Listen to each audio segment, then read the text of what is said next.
Hello everyone and welcome to Accessible Tech Thursdays. This is our first introduction session with myself, Neil Beck, Erica Smith, Sarah Alderman and Stephen Cooper.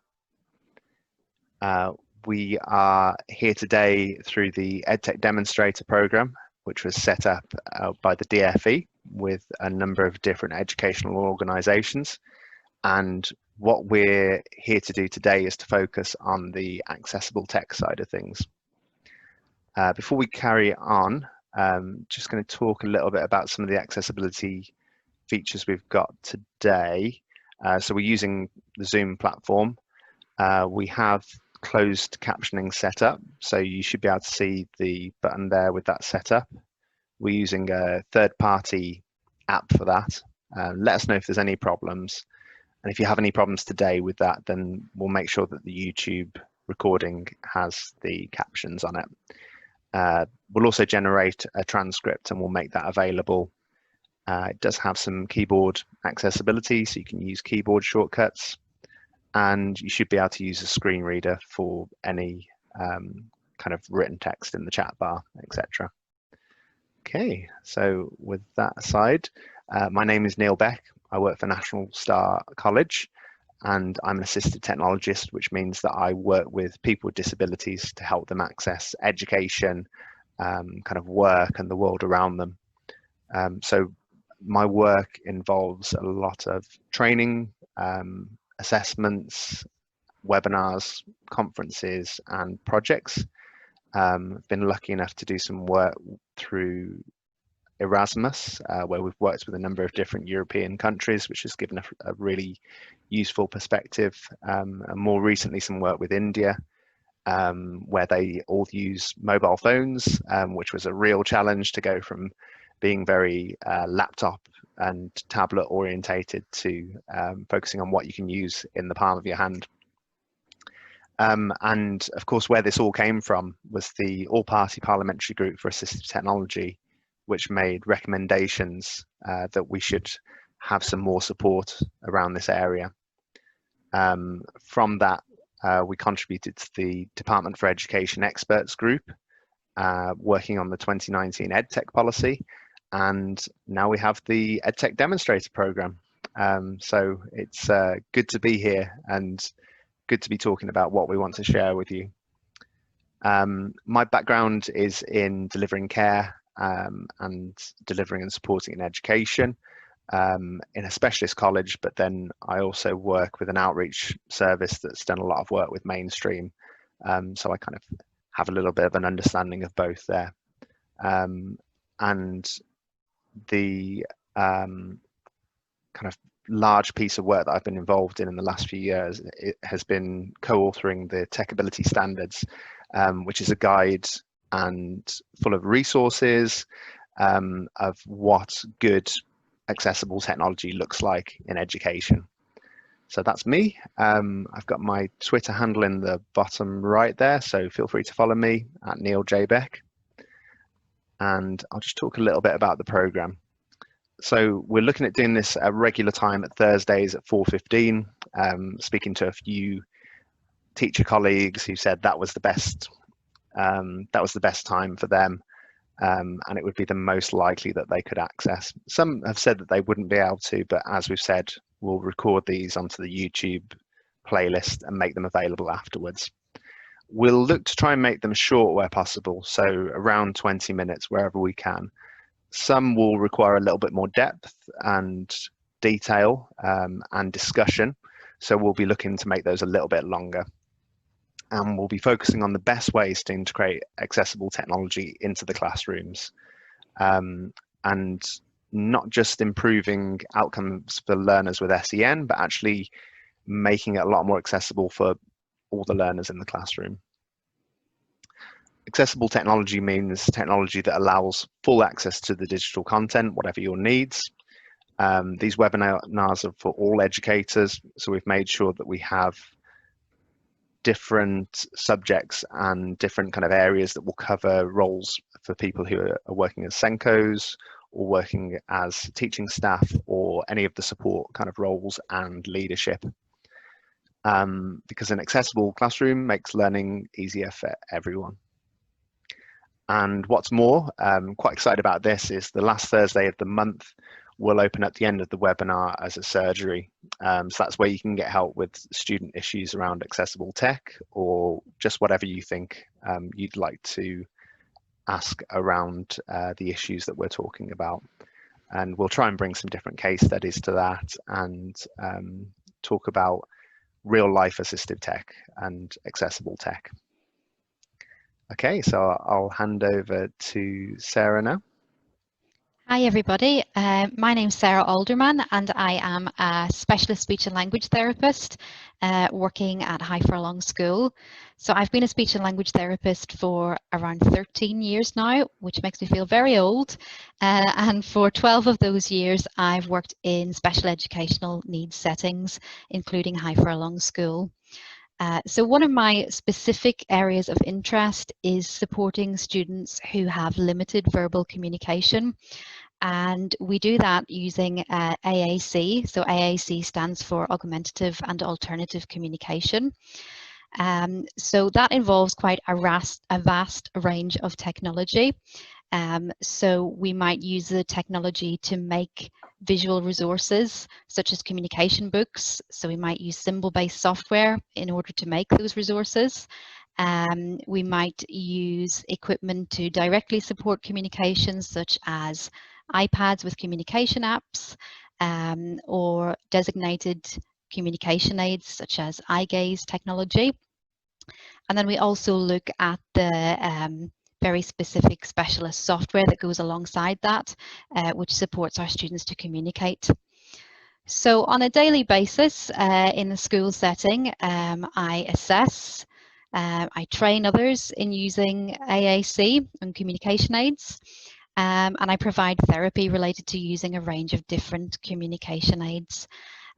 So that training has also involved outside agencies, including respite centres, nurses, carers, and anybody really involved in the team around the child, ensuring that communication strategies are consistent.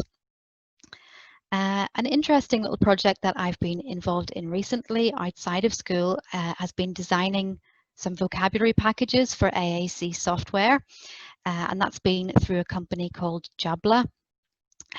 So that's been really interesting from my perspective, as I've been looking at AAC from the other side of things, but I've been able to use my experience of working with children who use communication aids and apply that to designing vocabulary packages. So we've been able to make it super accessible and think about making it as user-friendly as possible. Looking at technology from another perspective, over the last 6 or 7 months, I've had to adapt to teletherapy. So that's been providing remote speech and language therapy using platforms like Zoom, which has been an interesting way of working, specifically with children who use communication aids. So we've looked at things like sharing screens. So I have shared my screen to model AAC using symbols with parents and with children. And we have done our therapy sessions through video calls, which has been certainly a new way of working for me.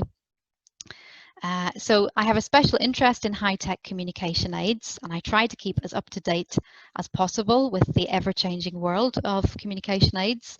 There are always new developments, there's always new software, the technology is constantly evolving, so I do try to keep as up-to-date as I can. I've also supported in running the High Furlong CAT team service.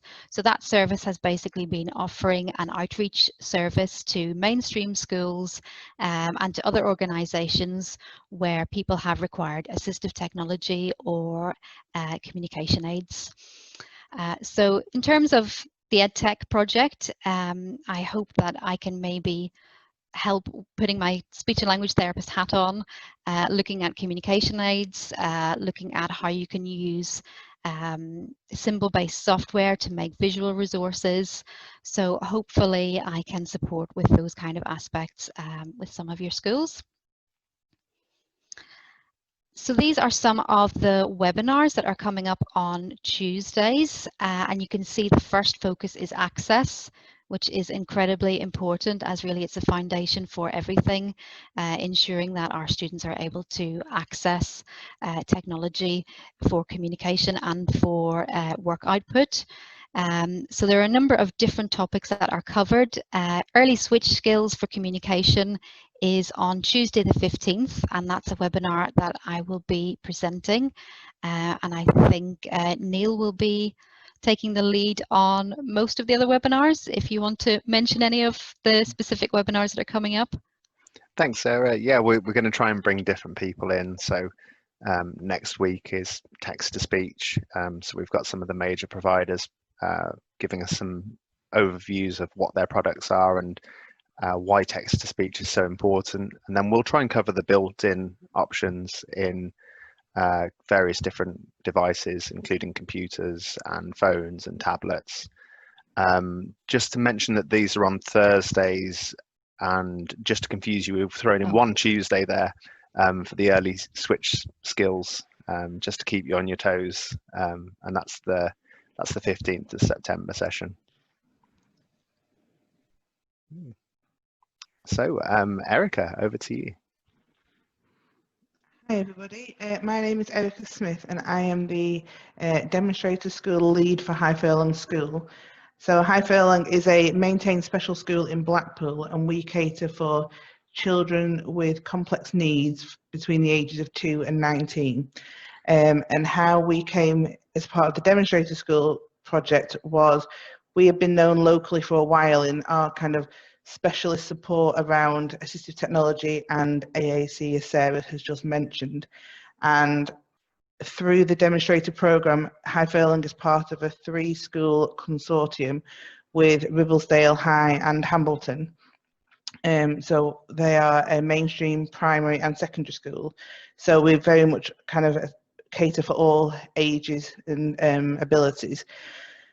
And we support locally across the Northwest, and then Neil from National Star and myself have been asked if we would kind of work together over the next 12 months to support the SEND aspect of the Demonstrator School programme. So I've been at High Furlong for 18 years, and I'm a specialist practitioner within our local teaching school alliance, specialising in assistive technology in education.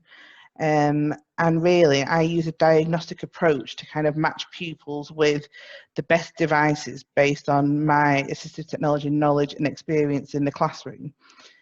And my aim is really to promote independence and allow our pupils to be active participants in their own learning, really. And technology kind of really gives us the tools to do that. I like to keep up to date with technology, the latest edtech, and as Sarah said, it's very much a fast-paced and ever-changing world, and I think COVID's only propelled that even further, and I don't think it's definitely not going anywhere. So it's really a case of keeping up to date and making sure we look at not only what technology we're using, but also supporting staff in schools to think about how we're using it and why, and kind of the pedagogy around that. I think my experience in schools is that if staff can see the impact and understand why we're using it, it kind of encourages and keeps them motivated to be using it on a regular basis. As Sarah mentioned, we set up about 5 years ago out of High Furlong an outreach service to support various different services around, initially around the children that we had in our school, but it grew quite quickly, and now we support all over Blackpool and Lancashire. And for the last 12 months, I have been supporting the Blackpool Local Authority with looking at assistive technology and AAC for children in mainstream school as well. I think there's maybe a bit of a misconception that assistive technology is confined to the special schools, but actually there's a lot that our mainstream schools are asking for, as well as can learn from us. Over the last term, since the Demonstrator School project started, we've been offering one-to-one support for both mainstream and special schools and colleges, as well as running a number of webinars. Thank you, Neil. So over the next term, we're going to be looking at the various different platforms for EdTech. And I think the beauty of the Demonstrator School programme being delivered by schools and practitioners who are actually using it is we're not showing a preference to one specific platform. There's lots, and every platform has got their place.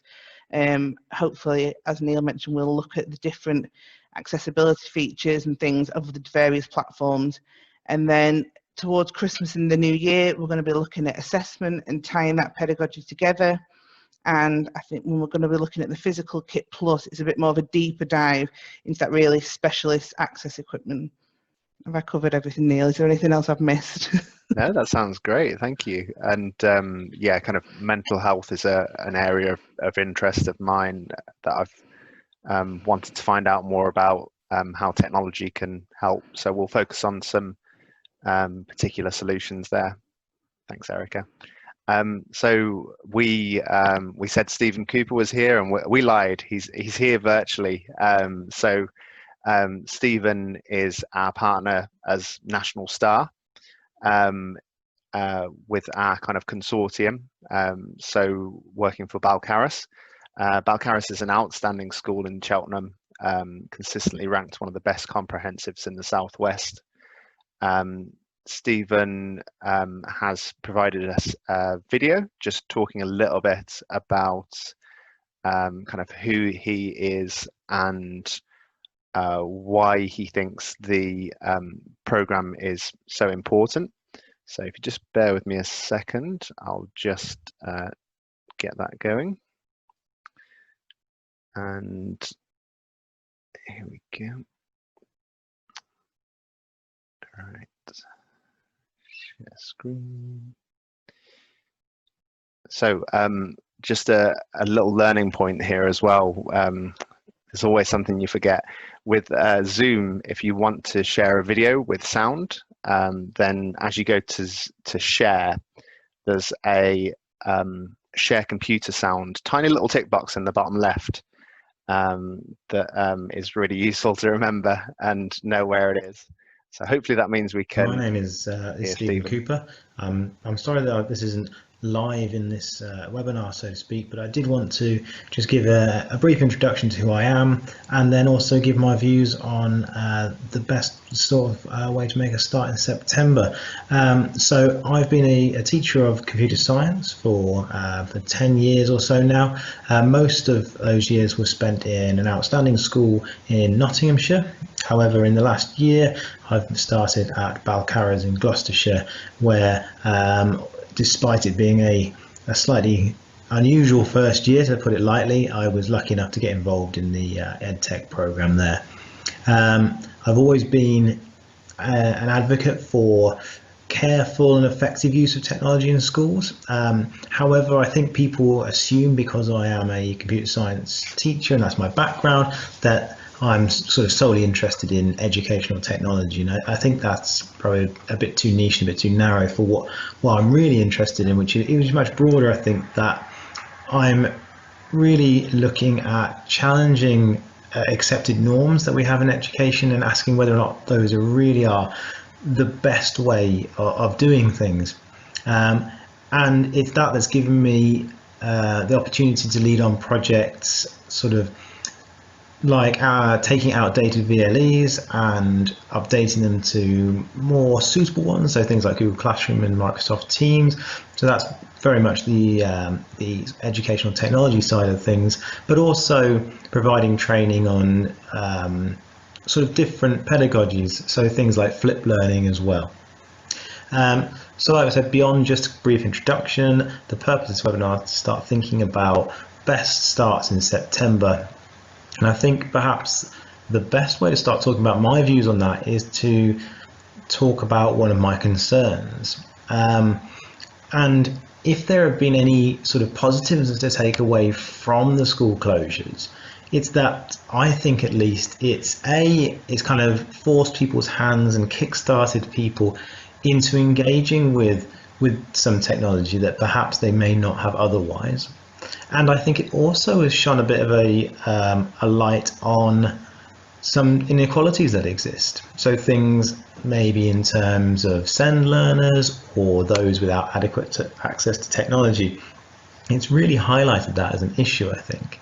So my worry really is that now the focus is, and understandably the focus is now back on reintegrating students into schools and making that transition back into school as smooth as it can be, and addressing gaps that will have appeared, that all of these gains that might have been made, or maybe gains isn't the right way to talk about it, but those inequalities that may have been highlighted and things like that, that may now fall by the wayside a little bit, and any sort of improvement that might have been made there will be or may be lost because of that.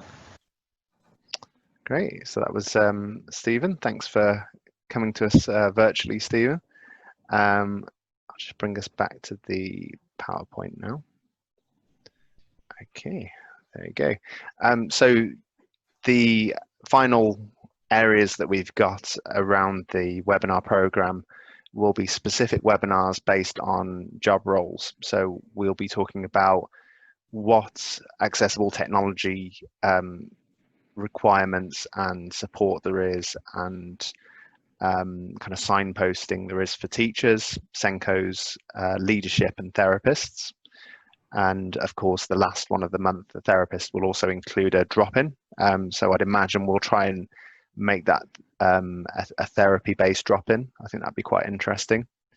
And the final one are the extra kind of bits that didn't fit anywhere else, but we also thought were very important. So literacy tools are very important. So we'll be looking at things like prediction, if you've used Grammarly online, or if you've used some essay planning skills or different tools like that. We'll try and cover some of those. We'll talk about what it is to make accessible documents and how to do that in different formats. We will be creating a specific webinar for parents and carers to help support them. As we know, with the blended learning approach, they've ended up taking on more, so trying to offer what support we can for them. And finally, the Techability Standards, which is a really useful guide, as we've discussed, that will be able to kind of signpost you to different areas. So that's the program. If there's anything that you think of that isn't there, then please let us know. We're fairly flexible, and we'll try and be as accommodating as possible. If you'd like to follow any of our accounts on social media, High Furlong School have got @HighFurlong, that's at Twitter. They've got Neil Oldham, who's their head teacher there, and I think is very active on Twitter. For National Star, we've got @National Star, and Balcarras, we've got @Balcarras. Okay. Just to mention, if you haven't already and you'd like to receive some support from the EdTech Demonstrator Network, we've got the website there at the bottom left. That's edtech-demonstrator.lgfl.net. And then on the right-hand side there, we've got the YouTube link, which will take you to the playlist where this and all the subsequent webinars will be recorded to. And then you can follow the usual kind of channels on Twitter and LinkedIn and Facebook. And yeah, just to say thank you to our guests today, Sarah, Erica, and Steve, and say thanks for all the organisations that made this possible.